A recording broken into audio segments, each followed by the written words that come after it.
Infrastructure Committee public hearing for the inquiry into the impact of the COVID-19 pandemic on the tourism and event sectors continues. Please ensure that mobile phones have been switched to silent and that background noise is minimised. I wish to acknowledge the traditional owners of the land and I pay my respects to the elders past, present and emerging. I wish to welcome any members of the public that are watching via the live broadcast. My fellow committee members that are present today, Mr Davis, Ms Lovell, Ms MacArthur, Ms Watt, Mr Quilty, thank you also. I'd like to just read a short statement for the witness. All evidence taken at this hearing is protected by parliamentary privilege as provided by the Constitution Act 1975 and further subject to provisions of the Legislative Council standing orders. Therefore, the information you provide during this hearing is protected by law. However, any comment prepared outside the hearing may not be protected. Any deliberately false evidence or misleading the committee may be considered a contempt of Parliament. All evidence is being recorded. You'll be provided with a proof version of the transcript following the hearing. Transcripts will ultimately be made public and posted on the committee website. We welcome your opening comments, but ask that they be kept to a maximum of 5 to 10 minutes to ensure we have plenty of time for discussion. Could you please give your name for the benefit of our Hansard team and then begin your presentation? Thank you. Over to you, Gab. Thank you, Chair. Gab Robinson, Harry the Hirer. What I thought I'd do is just give you a quick summary of what the last 12 months has looked like and a quick snapshot of the state of play as of today, and then some reasons behind why the industry needs further support or targeted support, and then I guess we'll go to questions. So the main point I'll make is when COVID first came to Australia back in March last year, we felt it when Grand Prix tried to open and didn't open. That was mid-March. And that was really a turning point. We'd heard about COVID, but that was a turning point. And from that moment on, over the next 2 weeks, every single event and exhibition that our business works on, which Harry the Hirer, disappeared, was cancelled or postponed, ultimately cancelled. Harry the Hirer is the biggest supplier of equipment to the event and exhibition industry in Australia by some way. We've been around 45 years or so. And we're at the centre of most of the events and expos that happen. So we can provide a pretty good summary of how the industry is going. So all the work disappeared. It wasn't a reduction of revenue. It really has to be described as an industry shutdown. Our revenues, and we're a big business, 1,200 people pre-COVID, our revenues reduced by 98% from March onwards all the way to December of 2020. Associated with it, we therefore had to reduce our workforce from 1,200 people down to 54 people, which is a very significant thing for a business to do. And that was just that's the only way the business could survive. So as I said, we saw a 98% drop in revenues immediately following COVID. So that was April, May, June. And then from July onwards to December, we had a further 90% reduction of revenue. And the only revenue we were generating over that time came from non-traditional revenue streams. So there was some work associated with testing stations through the DHHS, and our temporary infrastructure could be utilised for that purpose. There was also some activity around outdoor dining to assist around Melbourne and Victoria. But I guess the point I'll make is our business survived 10 months from March to December on next to no revenue, which is a very long time for a business of 1,200 people to survive. And within that, the revenue that we did generate was not traditional revenue, it was non-traditional revenue, which was health or COVID related. So if you want to get a snapshot of industry, the industry was in shutdown for that period of time.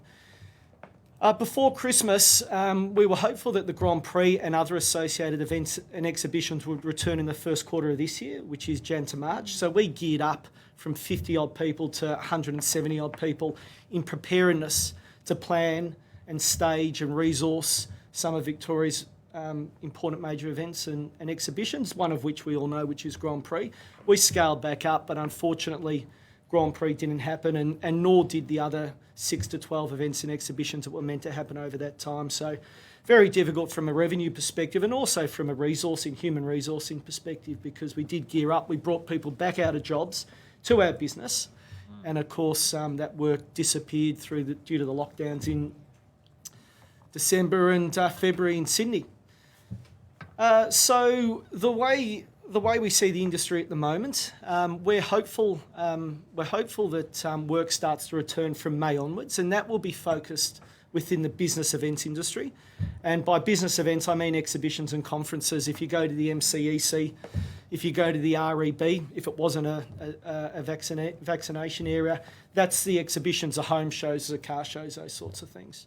So we're hopeful that the business events return in May, bar another outbreak.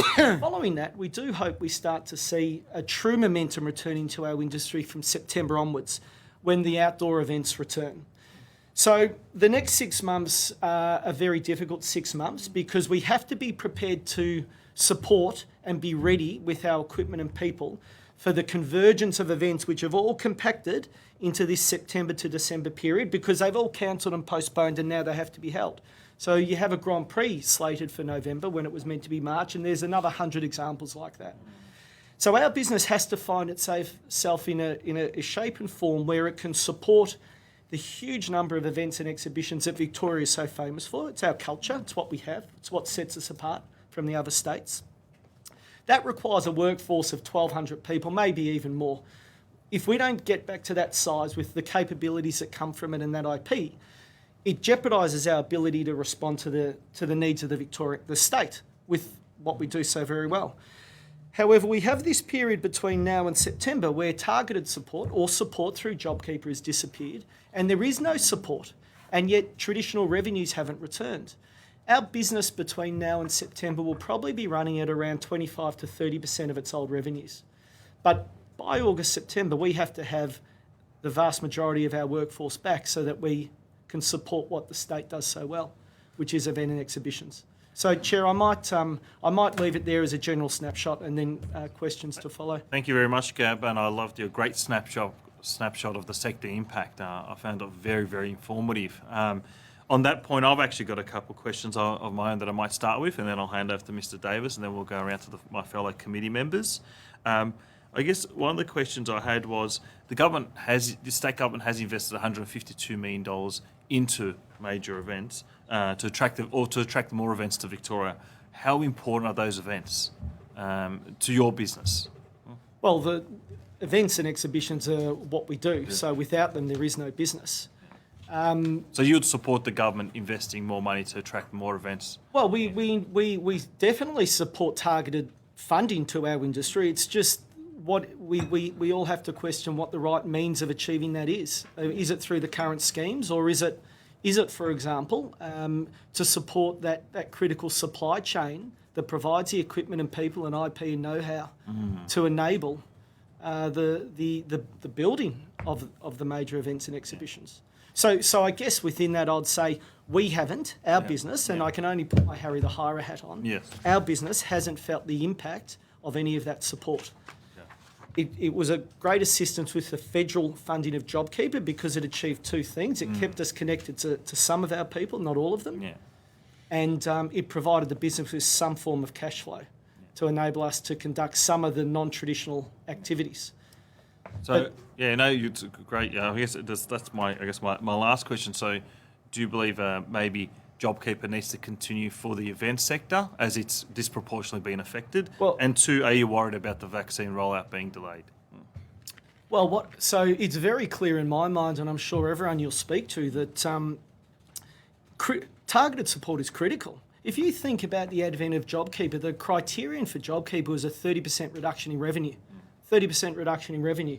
We've been surviving off 90% reduction of revenue. We're now at 70% reduction of revenue.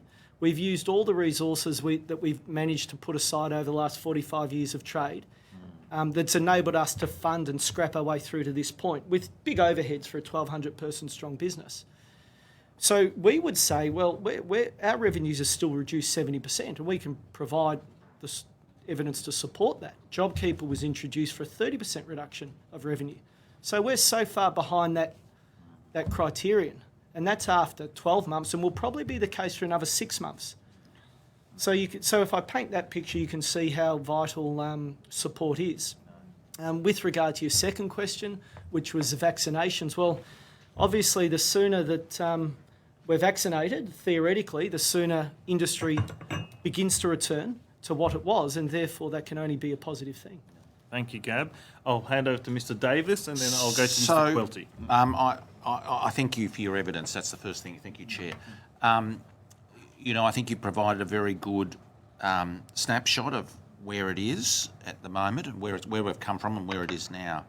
So essentially, though, what you're saying to us is that there's a hiatus period now till September before anything can gear up for that spring and beyond period, and that what you need is specific targeted state government support, to crisis support as it is, to support those storage and back office and other costs that you have as ongoing. Is that a fair summation? Yeah, that's an accurate description.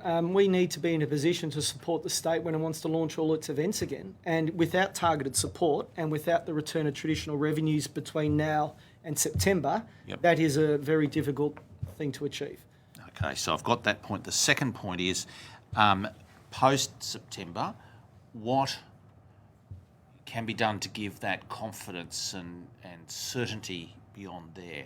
Is it, as we heard, and I don't know how much of the earlier submission you heard, better processes and smoother paperwork? Is that part of it, or is the insurance side of it?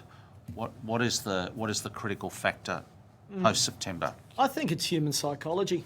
The things you mentioned are very important. That there needs to be a smooth sign off to enable the events and exhibitions to happen without delay or confusion.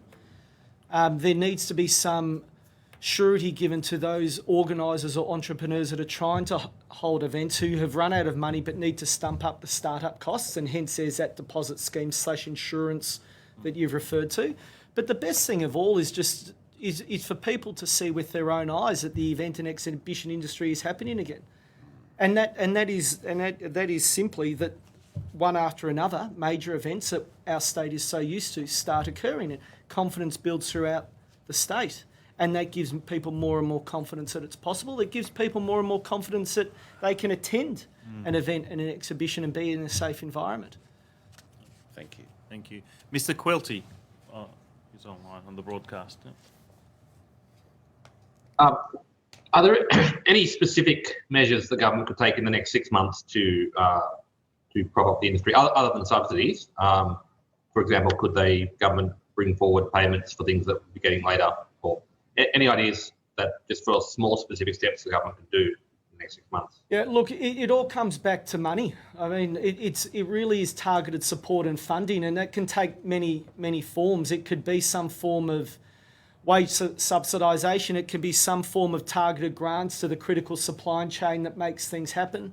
It can be the deposit schemes or insurance schemes to encourage people to fund in an event, and should that event not happen for COVID-related reasons, that money is funded by government. So there's a number of different ways that you can carve it up, but in essence, businesses in our industry simply need money to survive. Because there's no means, even if health restrictions have eased and we can gather again, there's a lag between that moment in time and the organisational process to stage a major job. That doesn't, it's not like you say, well, you can gather again and 2 days after that a Grand Prix can run, or a flower show can run, or a Melbourne Food and Wine Festival can run. It takes many weeks and months of preparation. And that's the gap that we're struggling with at the moment.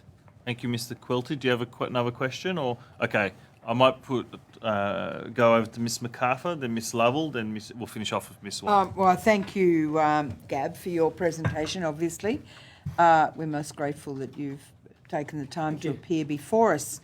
What we've heard is that confidence is a very important aspect of this whole saga, and the continual uncertainty that's created by government in relation to lockdowns and closures and rules and regulations, whether we can't go across that border or we need a double permit to come back, or and so on, are major impediments to the sector, not just you providing the services, but your customers requiring your services, because they haven't got the confidence to either conduct a wedding or conduct a major event, because they don't know what's going to happen in a week's time or a month's time, when some premier decides that actually the most important thing they can do with one case is to lock a border down.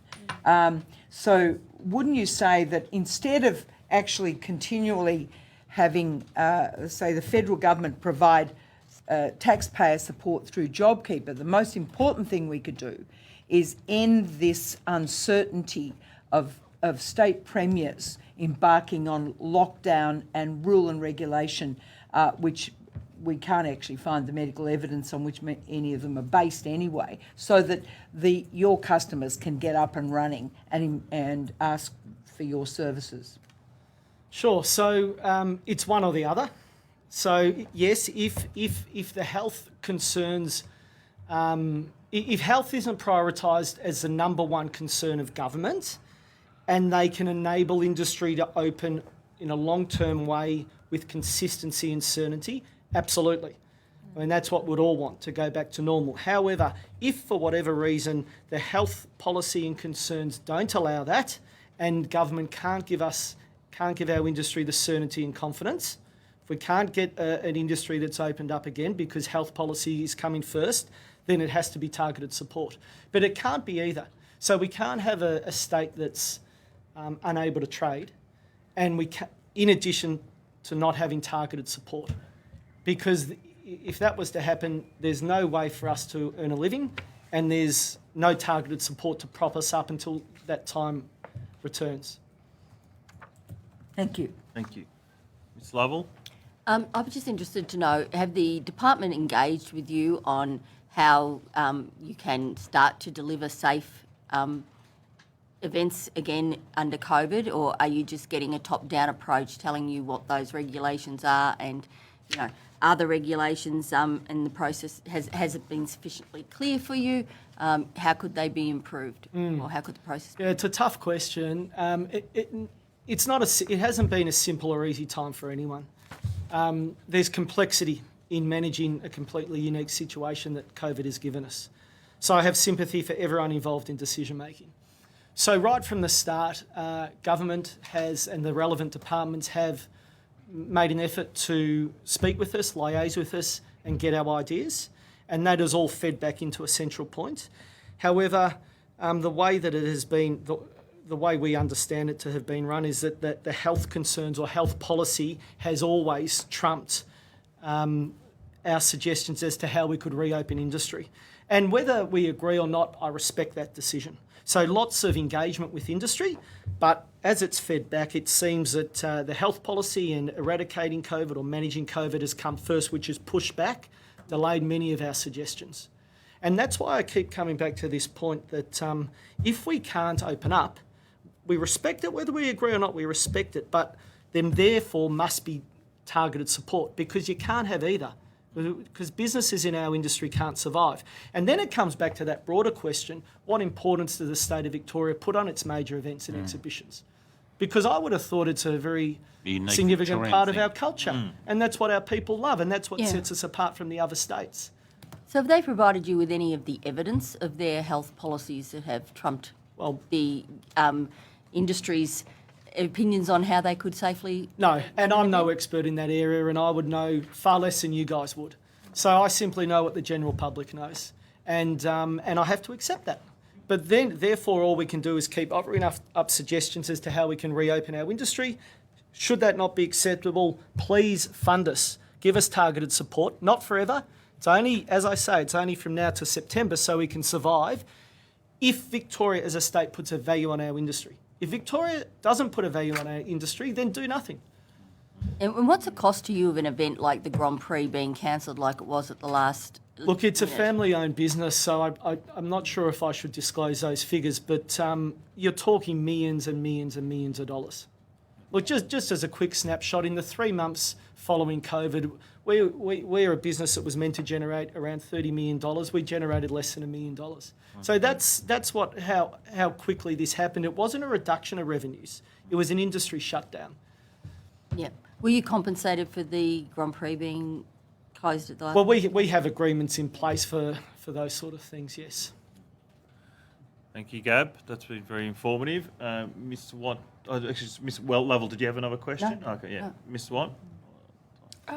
Thanks, Mr. Robinson. I certainly have learnt a lot, and can I just disclose that I have indeed worked for businesses that have procured the hire services over the years, and so I think that's important for you to know and for it to be shared today. And so thank you, and my experience with it has always been very good, including some very important, culturally significant events that mean a great deal to, our community.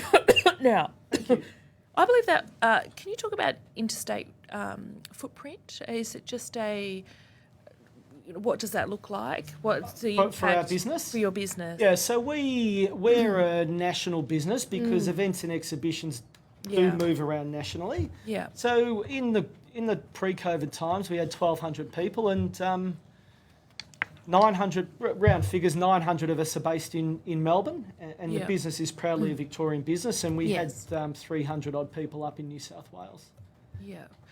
And I'm particularly interested then by any measure of support that has come to you from federal government. Is there what's going on with that relationship? And so we'd heard previously that they'd been working with federal agencies, so I'm keen to understand that. And insurance, I actually want to examine this insurance question because I think there's something in this, the challenges for businesses around insurance. Is that something that has been a challenge for you guys? Where are you at? Sure, so back to your first question, we haven't got any more financial support than JobKeeper. Okay. There was a number of initiatives at a state level, but because of the size of our business, we didn't qualify for those sort of things. So it was just JobKeeper, and that's from Victoria and nationally. With regard to So there was nothing state-wise. JobKeeper, well, I guess so. I guess you're right. So JobKeeper. Federal. Yeah. Federal. Well, it's federal, yeah. That's right. So then with regard to insurance, our industry has been working on some suggestions, whether it's insurance or deposit refund schemes, which would encourage... So organisers, they're the ones who fund, private organisers, they fund events and exhibitions. So they put up their money, they stage it, and they get a commercial return from the attendants or the sponsors or exhibitors. So let's say it costs, round figures, $100,000 in marketing and salaries and deposits to hirers to stage that event and exhibition. What's happened over the last year is these entrepreneurs, these organisers who make our market have put the money up, and then of course for reasons outside of their control, the event or exhibition hasn't occurred and they've lost that money.